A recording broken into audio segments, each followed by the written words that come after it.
오늘 주신 하나님의 말씀 신약성경 누가복음 9장 57절에서 62절까지의 말씀입니다.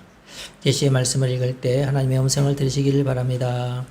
길 가실 때에 어떤 사람이 여짜오되 어디로 가시든지 나는 따르리이다.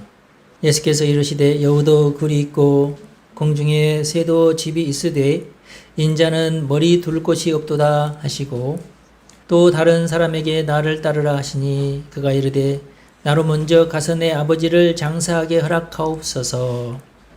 이르시되 죽은 자들로 자기의 죽은 자들을 장사하게 하고 너는 가서 하나님의 나라를 전파하라 하시고 또 다른 사람이 이르되 주여 내가 주를 따르겠나이다마는 나로 먼저 내 가족을 작별하게 허락하소서. 예수께서 이르시되 손에 쟁기를 잡고 뒤를 돌아보는 자는 하나님의 나라에 합당하지 아니하니라 하시니라. 아멘. 우리가 가는 길, 이런 제목으로 말씀을 드리겠습니다. 오늘은 예수님에게 감동받은 어떤 사람이 예수님께 자신의 다짐을 말하는 내용으로 시작을 하고 있습니다. 어떤 사람이 여짜오되 어디로 가시든지 나는 따르겠습니다. 예수님이 어디로 가시든지 나는 따라가겠습니다. 아마도 그 나름대로 예수님의 행적에 많은 감동을 받은 것 같아요.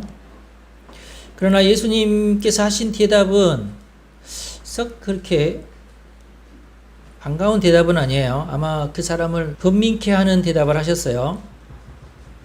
왜냐하면 예수님께서 여우도 굴이 있고 공중에 새도 집이 있는데 인자는 머리 둘 곳이 없다. 뭐 그렇게 하셨어요. 너 나를 따라오너라 그렇게 하신 게 아니라 나는 머리 들 곳이 없다.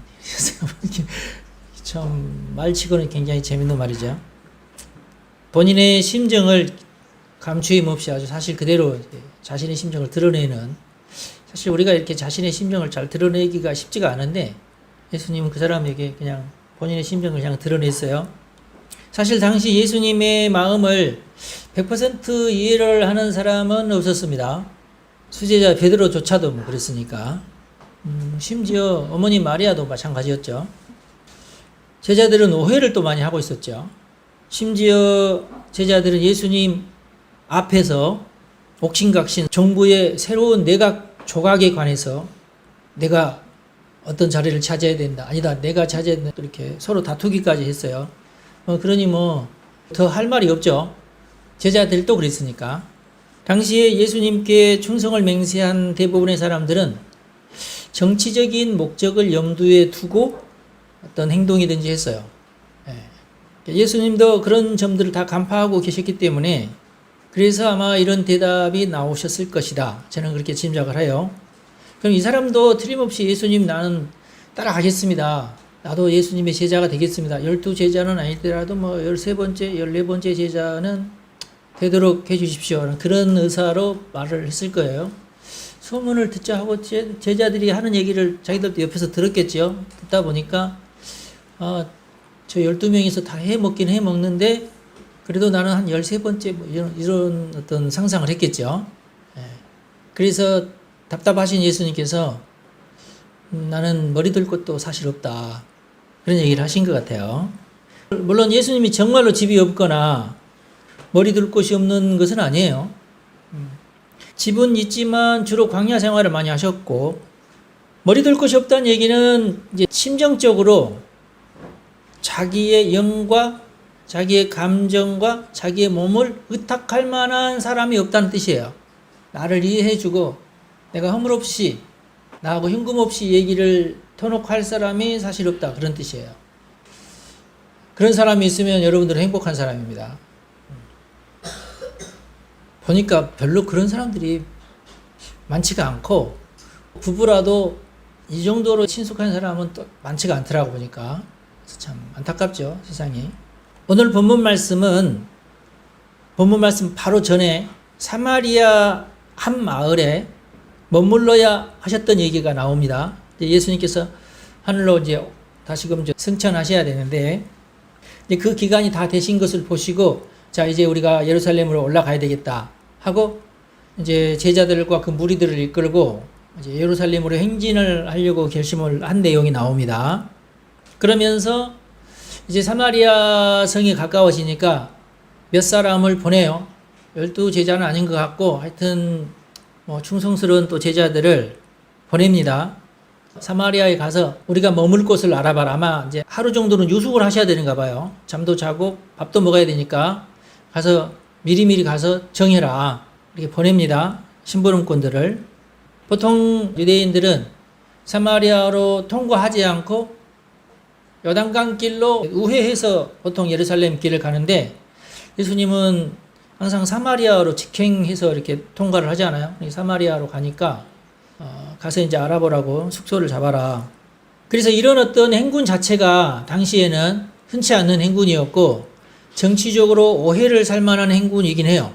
그래서 그 사마리아의 어떤 뭐 고을인지는 성경에 안 나오지만 그 고을에 있던 아마 촌장이 이건 좀 위험하다.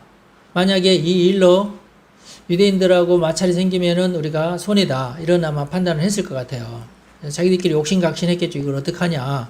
예수님이라는 사람이 우리 마을에 와가지고 숙소를 정한다고 한다. 그래서 야 이건 아니다. 우리 마을에서는 이걸 받지 말자. 우리가 거절을 하자. 아마 그런 것 같아요. 그래서 결국은 이 제자들이 숙소도 구하지 못하고 식당도 구하지 못하고 어쩔 수 없이 예수님이 다른 우회로를 찾아야 되는 그런 상황이 됐어요. 물론 이제 그렇게 해서 또 다른 사마리아의 또 다른 고을로 가서 이제 문제를 해결하겠지만은 제자들이 화가 났죠. 이럴 수가 없다 말이지. 이러면서 혈기왕성한 야고보와 요한 형제가 참을 수가 없어서 주여 우리가 하늘로부터 불을 내려서 저들을 다 멸해 버리십시다. 그렇게 제안을 했어요. 재밌는 친구들이 하여튼 그렇게 얘기하니까 예수님께서 돌아보시면서 두 형제를 꾸짖었습니다.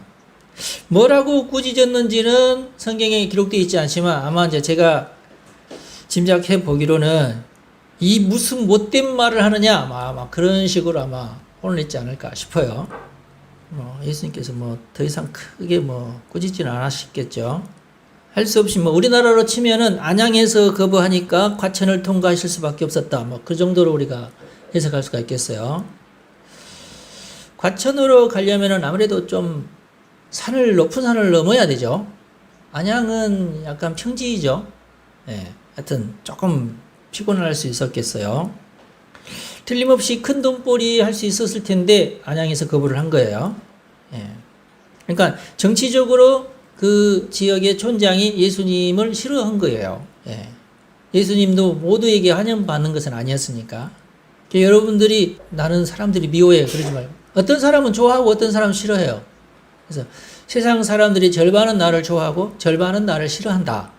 그렇게 생각하시면 그 사람은 평범한 사람이다. 예. 세상 사람 한 70%는 나를 싫어하고 30%만 나를 좋아한다. 그만해도 다행입니다. 모든 사람이 여러분 좋아해 줘야 됩니까? 어떻게 생각해요? 나는 10명 중에 한 2명만 좋아해도 건진 거예요, 그거. 네. 세상에 파가 얼마나 많아요. 무작정 나를 싫어하는 사람도 있어요. 남자니까 싫어하는 사람이 굉장히 많아요. 여자들은 대부분 남자들 싫어하더라고. 저는 또 호남 출신이니까 영남 지역 사람들은 일단 무조건 호남 지역 사람이라고 하면은 일단 별로 좋지 않은 감정부터 가지고 있죠. 호남 지역 사람들은 또 영남 지역 사람한테 그러고 우리 그렇지 않아요. 국민의 절반은 일단 나를 싫어합니다. 그럴 수밖에 없죠. 예나 지금이나.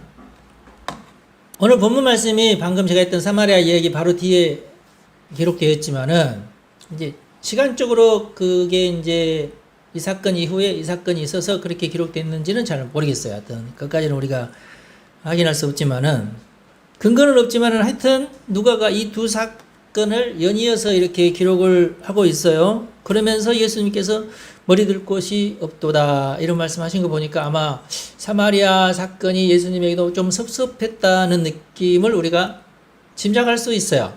짐작만 할 뿐이죠. 정말 그랬다는 말이 아니라 어느 누구 한 사람 예수님의 마음을 평안하게 한 사람이 없었다. 당시에 이 성경에 보면 이제 나사로하고 그의 동생 마르다 마리아가 그래도 예수님에게 많이 친근해서 예수님께서 예루살렘에 가시면 꼭 베다니 나사로의 집에 가셔서 머무셨어요. 그만큼 마음이 거기 가야지 내가 편하다는 그런 느낌이 있으니까 그리 가셨겠죠. 특별히 우리나라가 지금 현재 남북으로 갈라져서 정치적으로 극단적인 대치를 이루고 있어요. 점점 이게 더 심해져 가고 있어요. 점점 꼬여가는 갈등 가운데 우리가 지금 살고 있습니다. 이것이 많이 피곤하죠. 경제적으로 또 우리나라는 부자와 가난한 사람이 이렇게 나눠져 있어가지고 이 좀 갈등이 좀 있어요. 서로의 기능을 인정해 주거나 서로 협력하려고 하는 그런 분위기가 아니에요. 여러분, 부자도 필요하고 가난한 사람도 필요합니다. 다 가난해야 된다 그런 말이 아니고 어쩔 수 없이 살다 보면은 망할 수 있고 뭐 그러잖아요. 그러다 보면 자연스럽게 가난한 사람이 생기고 또 어떤 사람은 또 잘 돼가지고 또 부자가 되기도 하고 그러잖아요. 부자가 됐다가 가난하게 됐다가 그럴 수도 있고 그러잖아요. 요즘 전세 대란 때문에 굉장히 많은 사람들이 한꺼번에 가난하게 되고 그렇지 않습니까? 안타깝죠. 또 문화적으로는 또 남자와 여자가 갈라져 가지고 또 우리는 또 피곤하고 지금 굉장히 피곤하죠. 이 문제 가지고. 또 이제 586 세대와 MZ 세대 또 나눠져 가지고 서로 잘 이해가 안 되고 그러는 상황이고, 이념적으로는 자유민주주의와 시장 경제가 우리의 헌법인데 이걸 자꾸 이제 댓글을 걸면서 이건 아니라고 하면서 헌법의 권위에 도전하는 자들이 많습니다. 우리나라에. 문제는 이 갈등의 상처가 이렇게 아물어지지 않고 자꾸 이게 더 심하게 서로 반복하면서 서로 극단적인 대치를 하고 있다는 점이 문제가 되고 있습니다. 그래서 우리는 이런 갈등의 시대에서 어떻게 예수님께서 가시는 길을 찾을 수 있을까 우리가 고민을 해야 됩니다. 수많은 지도자급 우리 목사님들 가운데서는 이러지도 못하고 저러지도 못하는 목사님들이 꽤 많아요. 예. 이쪽 얘기했다가는 이쪽에 있는 사람들한테 공격을 받고 또 이쪽 얘기했다가는 이쪽에 있는 사람들한테 공격을 받을 수밖에 없어요. 목사님들은. 그래서 큰 교회 목사님들은 이런 현안에 대해서 꼼짝달짝 못해요. 지금 그런 상황이에요. 그리고 전통적인 가치관에 도전하는 목사님들이 점점 목소리를 크게 하고 있어요. 이것도 문제야. 이 사람들도 좀 잠잠해야 되는데 이 사람들은 큰 소리로 한국교회 개혁을 막 소리치고 있어요. 성도들이 우왕좌왕할 수밖에 없죠. 솔직히는 그래요. 지금 상황이 그렇습니다. 이미 이단들 때문에 한국교회가 휘청휘청 그랬잖아요. 10여 년을 지금 그러고 있잖아요. 근데 이제는 논리로 완전 무장을 하고 감언 이설로 포장한 교계의 지도자들이 가슴에 와닿지는 않지만은 왠지 따라가야 할 것 같은 율법주의적인 설교로 포장된 설교를 지금 많이 하고 있어요. 유튜브를 보면 많이 나오거든요. 과연 이런 시대에 우리는 어느 길을 선택해야 할까? 근데 정답은 예수님이 가는 길을 우리가 가야죠. 정답은 그겁니다. 하여튼 율법주의는 아니죠. 하여튼 끌려가는 길이 아니라 성령으로 충만한 길을 우리가 걸어가야 될 줄로 믿습니다. 예수님의 길은 율법주의로 강요된 길이 절대 아닙니다. 그리고 예수님의 길은 싸우고 대적하는 길이 아닙니다. 예수님께서 사마리아, 야 그래 알았어 너네들 하고 싶은 대로 가서 불 내려라 그러지 않고 내가 그냥 다른 길로 가면 되지 하고 다른 길로 걸어가셨잖아요. 이게 예수님의 길이에요. 예수님이 가시는 길은 대적들과 막 대치해서 싸우시는 길이 아니다. 그냥 모른 척하고 다른 길을 가면 돼요. 그리고 왜냐면은 거기에 시간 낭비하다가 내 할 일 못하잖아요. 사명을 감당해야 되는데 엉뚱하게 시간을 낭비하면 안 되겠죠. 수많은 사람들이 이런저런 말을 하지만 묵묵하게 자신이 감당해야 될 길을 걸어가는 것이 예수님의 길이다. 누구나 화려한 길을 걷고 싶죠. 흔히 이제 우리가 어른들을 쓰는 카톡을 보면은 이제부터는 꽃길만 걸으시기를 바랍니다. 그러는데 현실이 그렇지 않잖아요, 여러분. 여러분 지금 꽃길을 걷고 있나요? 병원에 계신 분한테 빨리 나으세요. 이제부터는 다 벗어버리시고 꽃길만 걸으시길 바랍니다. 그런데 현실적이지 않습니다. 외롭더라도 슬프더라도 내가 가야 할 내 길이 있어요. 그 길을 걸어가는 것이 꽃길이에요. 내가 가야 할 길을 내가 그냥 묵묵히 가는 것이 내게는 꽃길이에요. 언제 이 길이 끝나나 싶지만 그래도 사명을 따라서 사는 길이 행복한 길이고 즐거운 길이에요. 보람 있는 길이죠. 좀 힘들지만은 누군가는 나를 이해하지 못하고 누군가는 나를 방해하기도 하고 누구 때문에 괴롭기도 하고 누군가는 그렇게 가면 안 된다고 막 지적질하기도 하고 그러지만은 주님의 길을 걸어가야 될 줄로 믿습니다. 주님이 가신 길. 그 길이 진실한 길이고 그게 내게 주어진 사명이고 그 길이 또 내가 걷고 싶은 길이면 그게 나에게 만족한 거예요. 내가 가야 할 길이고. 두 번째로 예수님은 자기를 따라 같이 동행했으면 하는 청년을 발견했어요. 첫 번째 청년은 예수님의 제자가 되겠습니다 라는 청년인데 예수님께서 은근히 거절했고 보니까 너도 정치적인 생각이 그 속에 있구나 그걸 아셨으니까 나는 머리 들 곳이 없다. 나 따르라 그렇게 말씀 안 하신 거 보니까 예수님도 좀 까칠하죠. 속이 빤히 보이는데 그러면은 아이 그럼 너도 와라 이러시는 예수님은 아니시다. 근데 이 청년은 예수님이 이 청년은 정말 나의 제자가 됐으면 좋겠다 하는 마음이 드는 청년이 있었어요. 그래서 59절에 있는 말씀이죠. 또 다른 사람에게 나를 따르라 하시니 그가 이르되 나로 먼저 가서 내 아버지를 장사하게 허락하옵소서. 그래서 예수님께서 하실 말씀에 이르시되 죽은 자들로 자기의 죽은 자들을 장사하게 하고 너는 가서 하나님의 나라를 전파하라. 이렇게 말씀하셨어요. 아마 아버지가 연로하셔서 이 친구가 아주 효도하는 친구였나 봐요. 효심이 지극한. 이스라엘에도 그런 훌륭한 청년이 있어요. 우리 한국에만 있는 게 아니라. 나는 효도를 다 마친 다음에 주의 길을 걷겠습니다. 모범적이죠? 성실하고 책임감 강하고 듬직한 청년이 아닐 수 없어요. 그러니까 예수님께서 너 내 제자가 되라 그렇게 말씀하셨겠죠. 근데 이 청년이 먼저라는 말을 해요. 59절에 보면은 먼저 가서 내 아버지를 장사하게 허락하옵소서. 먼저. 이 먼저라는 말 때문에 예수님께서 코칭의 말씀을 하신 것 같아요. 우리도 순간순간 우선 해야 할 일을 놓치는 경향이 있어요. 나도 모르게 깜빡깜빡. 물론 이제 당시의 상황이 연로하신 아버지가 당장 돌아가셨으니까 이제 초상을 치르러 가야 되겠습니다라는 그런 상황은 아니에요. 평상시 이 친구는 부모 공경에 대한 신념이 있었던 것 같습니다. 이제 주께서 나를 따르라고 하시니 평소의 신념을 내가 어떻게 할까? 평소의 신념을 내가 버리고 따라가야 될까? 그래서 주님, 내가 나의 신념을 먼저 지키고 그 다음에 내가 주님을 안 따르겠다는 말이 아니라 평소에 내가 생각했던 신념을 먼저 지키고 그 다음에는 내가 주님을 따라가겠습니다. 이쪽도 만족하고 저쪽도 만족을 하도록 해야 되겠다. 이런 어떤 지혜로운 생각이라고 생각했겠죠. 나는 지혜로운 말이지만 예수님 생각에는 이제 며칠 후에 이제 예수님 십자가 지고 이제 부활하고 승천해야 될 그런 일정이 쫙 있는데 금방인데 이게. 근데 이 청년은 그걸 알지 못하니까 지금 그렇게 얘기한 거예요.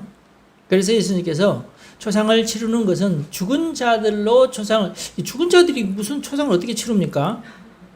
이 말은 무슨 말이에요? 영적으로 하나님 나라와 관계가 없는 사람들은 얼마든지 그럴 수 있다는 뜻이에요. 우리나라는 더 심하죠. 유교율법주의 하면은 살아생전의 부모님보다도 돌아가신 분에 대한 효도가 더 극심한 나라가 전 세계적으로 우리나라 아닙니까? 돌아가시는 순간 다 효자들이 돼요. 성경은 정반대죠. 성경은 돌아가시기 전까지 효도를 하는 것이고 돌아가시고 난 다음에는 사실 효도할 것이 없잖아요. 할 필요가 없죠. 할 대상도 없고 천국 가셨는데. 기독교는 장례와 관련된 간단한 예식밖에 없습니다. 서구 기독교 문화에서는 사실 기일이라는 관습이 없어요. 우리는 기일이 있죠. 미국 사람들은 기일 자체가 없습니다. 제사 자체가 없으니까. 이날은 돌아가신 날. 그런 자체가 없어요. 돌아가시고 장례 치르고 그걸로 끝나요. 그러면은 돌아가신 분은 추모하나. 자기가 생각나면은 그냥 무덤에 가요. 기일을 골라서 가는 게 아니라. 평상시에 우리는 무덤을 빨리 두잖아요. 근데 그 사람들은 그냥 그 마을에, 우리가 살고 있는 마을에 그냥 무덤을 둬요. 가고 싶으면 언제든지 저녁에 밥 먹고 가는 거야. 그냥. 꽃 한 송이 들고 하는 거지. 특별히 기일이라는 게 없어요. 그러니까 그 사람들은. 이날 오신다. 아니, 그분이 뭐하러 자기가 죽은 날, 그 슬픈 날 뭐하러 찾아와. 찾아오려면 보고 싶을 때 또 찾아오면 되지, 서로. 그렇지 않나요? 그래서 참 유교적인 어떤 기일이 참 이상하긴 해요. 하여튼 왜 제삿날 오는 거야? 평상시에 오면 되지. 저승에서는 못 가게 하는가? 제삿날이, 자, 너 나와, 이제. 제삿날이니까. 너는 집에 갔다 와라. 가서 오늘 밥 안 줄 테니까 너네 집에 가서 얻어먹고 와. 제사 안 지으면 너는 굶고 와야 돼. 알겠지? 그러나요? 웃기잖아, 하여튼. 그런 것들이. 그러니까 참, 저는 그런 것들이 참, 저는 어렸을 때부터 그런 것들이 너무 웃겼는데, 하여튼, 근데 기독교인들은 그냥 사람 죽으면 천국에서 만나자 이러고 말죠. 빠이빠이 하고. 장례 치르는 것을 끝나요, 그냥. 그리고 잊어버려요. 그리고 우리가 그리워하는 사람을 새 몸을 입고 만나는 거죠. 부활한 새 몸을 만나는 거죠. 그리고 내가 죽으면 나를 기다리고 있을 거예요. 그래서 예수님께서 복음을 전하는 일에 몰두해라. 장례 치르고 그러는 것에 몰두하지 말고 그렇게 말씀하신 것 같아요. 61절에 보면은 또 다른 사람이 이르되 주여 내가 주를 따르겠나이다마는 나로 먼저 내 가족을 작별하게 허락하소서. 예수께서 이르시되 손에 쟁기를 잡고 뒤를 돌아보는 자는 하나님의 나라에 합당하지 아니하니라 하시니라. 그 얘기를 들은 어떤 사람이 주님 나는 주를 따르겠습니다 그랬어요. 하지만 먼저 가족들과 작별할 수 있도록 허락해 주십시오. 가서 지가 작별하고 오면 되는데 괜히 안 해도 될 말을 한 거예요. 예수님께서 하신 이 말씀은 주님에 관련된 일을 네가 하려고 할 때에 거기에 세속적인 어떤 것을 끼워 넣지 말라는 뜻이거든요. 이게 굉장히 중요한 거예요. 그러니까 여러분 세속적인 일에는 주님이 그 속으로 끼어 들어가는 것이 복됩니다. 여러분이 하는 사업에 주님이 관여하시는 게 좋아요? 안 하시는 게 좋아요? 하시는 게 좋죠. 여러분의 가정사에 주님의 은혜를 베푸시는 게 좋아요? 안 베푸시는 게 좋아요? 베푸시는 게 좋죠. 세속적인 일에는 여러분이 하시는 모든 세속적인 일에 주님의 향기가 퍼지는 것이 좋습니다. 주님의 은혜가 스며드는 것이 좋습니다. 그러나 주님의 일은 거룩한 일이잖아요. 이 거룩한 일에 세속적인 것이 끼어들면 좋겠어요? 안 좋겠어요? 안 좋죠. 우리는 작은 교회라 그런 일 없지만 큰 교회일수록 그런 게 많거든요. 예를 들어서 무슨 행사를 합니다. 뭐 그러면은 이번 행사에 뭐 예산이 뭐 몇천만 원입니다. 그러면 장년들 가운데 그 행사와 관련된 분들이 계셔요. 장로님이 우리 회사에서 조금 물건을 좀 됐으면 좋겠는데 그럼 B라는 장로님도 우리 회사에서 물건 좀 됐으면 좋겠는데 그런다고요. 그러면은 주의 일인데 세속적인 자기 욕심이 거기 끼어든다고요. 이게. 지금 예수님이 하시는 것도 봐. 예수님께서 하시는 일이 정치적인 일이라고 지금 판단을 했기 때문에 사람들이 자꾸 주의 일에 끼어들려고 하는 거예요. 나도 한 자리 해먹고 싶어가지고. 아시겠죠? 네. 거룩한 주의 일인데 자꾸 세속적인 어떤 욕심이 발동이 돼가지고 주여 나도 좀 끼워주세요. 지금 그런 상황이거든요. 이 거룩한 일에는 사심이 들어가면 안 된다. 그냥 이렇게 공식적으로 딱 이렇게 입찰을 받고 그렇게 해서 우리끼리 어느 업체를 선정하고 법적으로만 다 이렇게 해 나가고 감리나 이런 것들도 전부 외부 사람들이 와서 감리를 다 받게 하고 그렇게 해서 올라가야지 제대로 올라간다. 그런 생각을 하고 있는 것 같아요. 그러니까 원칙이 뭐예요? 거룩한 일에 세속적인 어떤 그 사심이 들어가지 않도록 해라. 봅니다. 그래서 우리는 주의 일을 거룩하다. 그래서 주일도 거룩하다. 예배도 거룩하다. 우리가 그렇게 얘기하는 겁니다. 예배가 거룩한데 여러분들이 뭐 사사로운 생각을 설교 시간에 막 한다든지 사사로운 일 때문에 어떤 예배를 방해를 받게 한다든지 어떤 주일날 예배 시간인데 약속을 잡는다든지 그러면 안 되겠죠. 가족과 작별하는 것이 나쁜 일은 아닙니다. 그러나 예루살렘을 향해 예수님께서 지금 마지막 행진 지금 하려고 하는데 이 지상 과제를 앞두고 있는데 잠깐만요. 예수님 가서 식구들하고 작별하고 오겠습니다. 좀 엉뚱하죠. 그래서 예수님께서 이것을 마치 이것은 쟁기를 잡고 뒤를 돌아보는 것과 같다. 여러분 쟁기를 잡고 뒤를 돌아보는 것이 요즘 시대에는 사실 잘 어울리지 않는 이게 잘 이해가 안 되는 말이에요. 요즘 시대는 뭐라고 얘기하냐면 운전대를 잡고 휴대폰을 보는 것 같아요. 그게 똑같은 겁니다. 그게. 그러면은 이제 딱지 끊겨요. 그러지 말아야 됩니다. 집중하지 않으면 문제가 생깁니다. 위험하죠? 뭐 예배 중에 카톡 들여다본다든지 뭐 예배당 가는데 마트 들린다든지 이것만 사가지고 가야 돼. 근데 옆에 이것도 사야지. 그러다 보면 또 무슨 일이 생겨. 꼭 보면 그때 보면 또 포스기가 고장나고 막 그런 식이야. 그러다 보면은 자기가 의도치는 안 했지만은 뭐 예배에 늦는다든지 하여튼 뭐 어떤 변수가 또 생깁니다. 그런 것을 미연에 방지하기 위해서 좀 그 주의 일만큼은 거룩하게 할 필요가 있다. 아마 이제 본문 이 말씀은 예수님께서 이렇게까지 말씀하신 거 보니까 이 사람은 사람들과의 인사치레를 중요하게 여기는, 가서 그래도 내가 작별 인사라도 하고 와야지, 이런 것들 꼭 해야 됩니까? 아니면은 내가 지금 예수님 따라가다가는 한 달 정도나 한 2달 정도 있다 와야 되는데 고향에서 내 애인이 지금 기다리고 있는데 아마 그랬을지 모르죠.